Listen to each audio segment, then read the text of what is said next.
प्रिय भक्तों, आज का अपना विषय रहेगा कि भरत जी ने कैकेयी माँ से गंदे शब्द क्यों कहे। आज का विषय रहेगा भरत जी ने कैकेयी माँ से गंदे शब्द क्यों कहे। रामचरितमानस में एक चौपाई आती है, मात पिता गुरु प्रभु की बानी विनय विचार करे शुभ जानी। माता और पिता और गुरु की और प्रभु की बातों को बिना विचार के कर लेना चाहिए, लेकिन भरत जी तो नहीं कर रहे हैं माँ की बात को बिना विचार के ही। जब कैकेयी माँ ने भरत के लिए राज मांगा राम जी से और राम के लिए वनवास मांगा, तो माँ की बात बिना विचार के मान लेनी चाहिए थी भरत जी को और राज गद्दी पे बैठ जाना चाहिए था। तो भरत जी तो उल्टी गाली काट रहे माँ को और कह रहे तू मर नहीं गई, तेरे मुंह में कीले नहीं पड़ गए जो तैने मेरे लिए राज मांगा। चौपाई क्या बोल रही है, मात पिता गुरु प्रभु की वाणी बिनहि विचार करई शुभ जानी। मात पिता गुरु प्रभु की वाणी विनय विचार करई शुभ जानी। माता पिता की बात बिना ही विचार करके मान लेनी चाहिए, उसमें कोई विचार नहीं करना चाहिए। तो भरत जी तो यहाँ नहीं मान रहे हैं। वैसे कहते पिता वचन टाले सो पापी हुआ पहला तेरे। वो पिता का वचन माता का वचन टारे वो तो पापी होता है। इधर को पहला आदमी हिरण्याकुश की बात नहीं मान रहा है। हिरण्याकुश कह रहा है कि मैं ही परमात्मा हूँ, मैं ही भगवान हूँ, मेरा सुमरण करो। वो कहते हैं नहीं, आप नहीं हो प्रभु, प्रभु तो कोई और है, सर्वज्ञ प्रभु है, वो तो अलग है। आप तो एक राजा हैं, आप तो सृष्टि पर राज कर रहे हैं, आपके अंदर इतनी शक्ति है, आपने कोई भक्ति करी सकाम, उसकी वजह से आपको इतना पावर मिल गया। आप भगवान नहीं, भगवान तो कोई और है। तो वो भी नहीं मान रहे अपने पिता की बात, इधर भरत भी नहीं मान रहे हैं। तो चौपाई तो कह रही है माता पिता की बात बिना विचार के मान लेनी चाहिए। इसका मुख्य गहरा ज्ञान क्या है उसको समझना है अपन को, और उसको नहीं समझ पाएंगे तो अपन भी संसार में दलदल में फंसे रहेंगे, 84 लाख योनि में धक्का खाते रहेंगे। आप नौजवान है, पहली बात तो आप ये वीडियो है ना, ये देख देख के मत करा करो, थोड़ी सी सरकाई देखिए और बस विषय खत्म किया। क्यों आप अपने भाग को बड़े भाग बनाओ। ये जो वीडियो डाल रहे हैं ना हम, ये आपके कल्याण के लिए, इसमें से कोई आपको हानि हो रही है क्या? नौजवान है आप, वीडियो तो आपने देख ली, भक्ति रूप है, लेकिन इसको पूरी को सुन क्यों नहीं रहे हैं आप? ऐसी क्या चीज आ रही है आप में जो पूरी को नहीं सुन रहे हैं आप? इसलिए राम जी जब पहरा लगा रहे थे ना, यहाँ थोड़ी बात सुना आप और वीडियो को पूरी को सुनना। राम जी जब पहरा लगा रहे थे रात्रि में, तो जंगल में एक स्त्री की रोने की आवाज आ रही थी और वो अपने प्रजा में घूम रहे थे, कोई दुखी तो नहीं है। तो जंगल से स्त्री रोने की आवाज आ रही, तो वो पहुंचे वहां, राम जी रोने, कहा भाई तू स्त्री कौन है, क्यों रो रही है, क्या कारण थे रोने का? तो वो कह रही भगवान राम से, प्रभु मैं निंद्रा हूं, जब से आपने कुंभकर्ण को मारा ना तब से मेरे को विश्राम पूरा नहीं मिल रहा है, तो मेरी पूर्ति नहीं हो रही। कुंभकर्ण 6 महीना सोता और 1 दिन जगता, तो मैं सुखी थी उस टाइम। अब कुंभकर्ण तुमने दिया मार तो मेरी पूर्ति नहीं होती, इसलिए मैं दुखी हूं, तो मेरे लिए विश्राम चाहिए। तो बताओ कहाँ जाऊं मैं? तो भगवान राम ने क्या कहा निंद्रा से कि निंद्रा ऐसा कर, तू जहाँ जिनके अधिक पाप बढ़ चुके हो ना, और जहाँ मेरा सत्संग हो, प्रवचन हो, भक्ति भाव की चर्चा होती हो, वहाँ जाओ और वहाँ जा कर के उनको नींद दवाओ।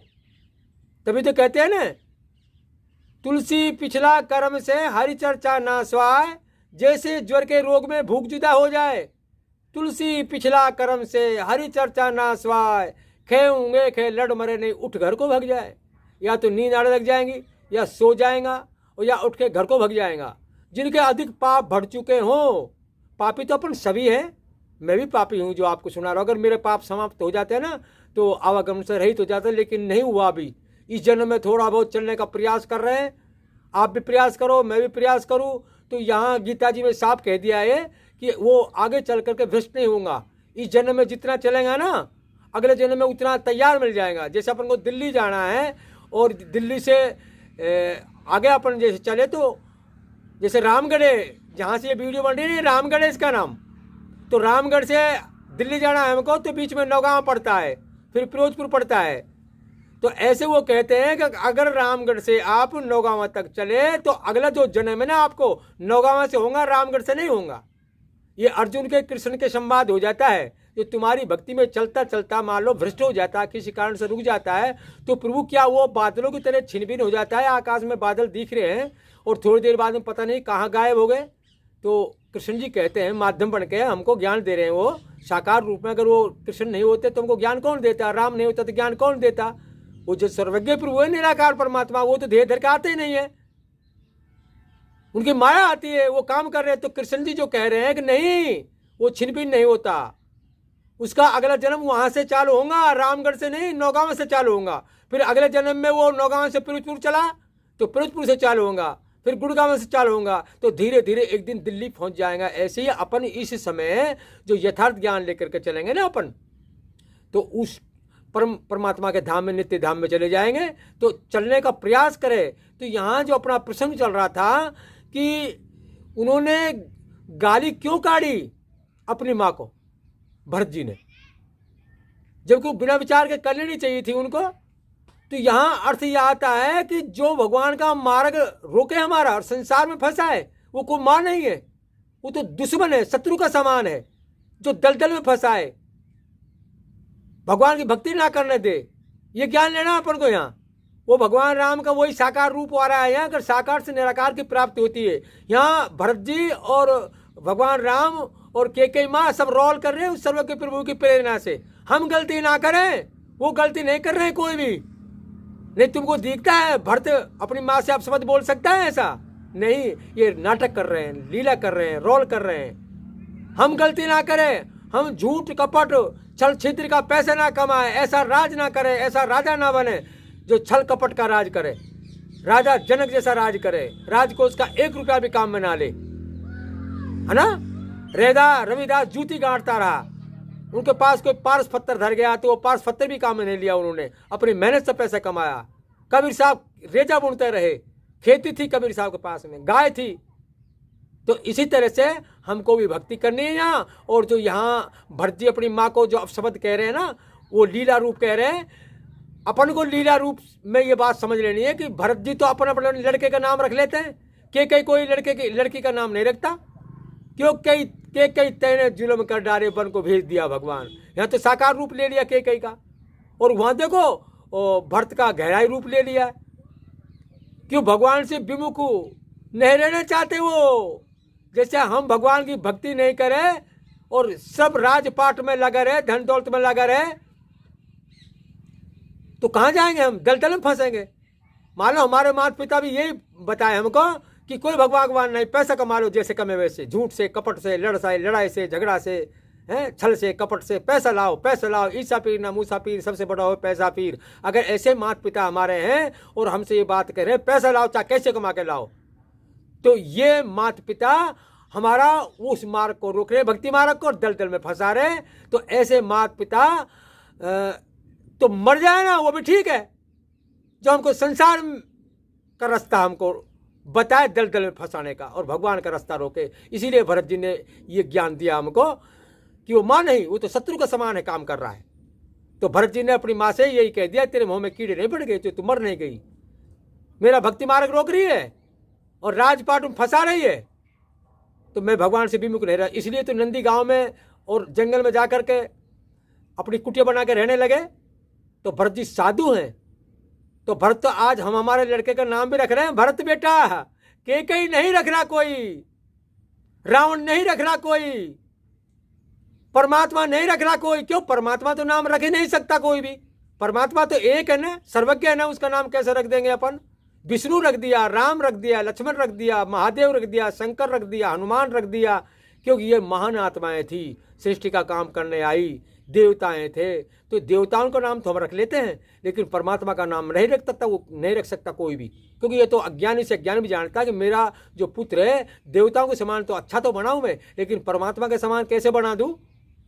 तो इसलिए आज तक किसी का नाम परमात्मा आपने नहीं सुना होगा।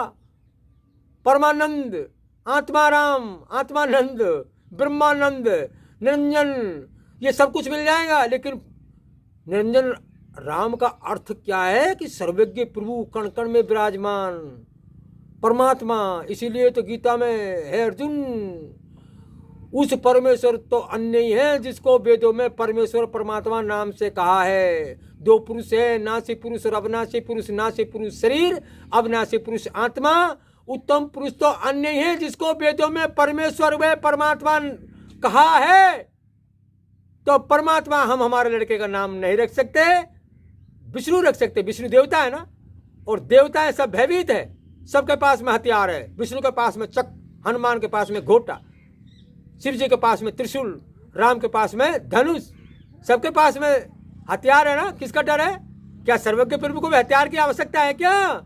नहीं है, सर्वज्ञ प्रभु को हथियारों की आवश्यकता नहीं है। बिन पग चले सुने बिन काना, कर बिन कर्म करे बिन नाना, आनन रही सकल रस भोगी, बिन वाणी वक्ता बड़ जोगी। इसलिए आप पूरी वीडियो को सुने, और मैं जो कहना चाहूँ ना उस रहस्य को समझने, मेरा वास्तविक बात क्या है कि उस सर्वज्ञ प्रभु को जान जाए हम। वेदों के, रामायण के, गीता के द्वारा सब पुकार रहे हैं। गीता जी पुकार रहे सर्वज्ञ प्रभु के लिए, रामायण जी पुकार रहे सर्वज्ञ प्रभु के लिए, लेकिन हम तो राम तक, विष्णु तक, कृष्ण तक ही हैं। तो कृष्ण तक बैकुंठ धाम मिल जाएगा, वहां से वापिस आना पड़ेगा। राम बैकुंठ धाम देंगे, वहां से वापिस आना पड़ेगा। बाली को बैकुंठ धाम दिया ना, और द्वापर में शिकारी भील बन गई ना, शिकार खेली ना, मोक्ष कहाँ हुआ उसका। और रामायण जी कह रही है मोक्ष के लिए मिला है शरीर। बड़े भाग मानस तन पावा, सुर दुर्लभ सब ग्रंथन गावा, साधन धाम मोक्ष कर द्वारा, पाये ने जहीं परलोक समारा, सो प्रत्र दुख पाइये, सिर धुन धुन पछताए, काले कर्म ईश्वरी मिथ्या दोष लगाए। अगर मोक्ष के लिए प्रयत्न नहीं करा तो परलोक में जाकर के सिर धुन धुन के पछताएगा। यहाँ एक प्रश्न खड़ा होता है थोड़ा सा कि ये सिर तो हमारा यहीं रह जाएगा, या तो मट्टी में दबा दिया जाएगा, या अग्नि को सौंप दिया जाएगा। कौन से सिर से पछताएंगे हम वहां? ठीक, हमारे देह के अंदर सूक्ष्म शरीर है 17 समूहों का, उससे हम अच्छा बुरा सपना देखते हैं ना, ठीक वो शरीर होगा वहां, सूक्ष्म शरीर। उस शरीर के द्वारा हमको परलोक में सिर्फ धुन धुन के पछताना पड़ेगा।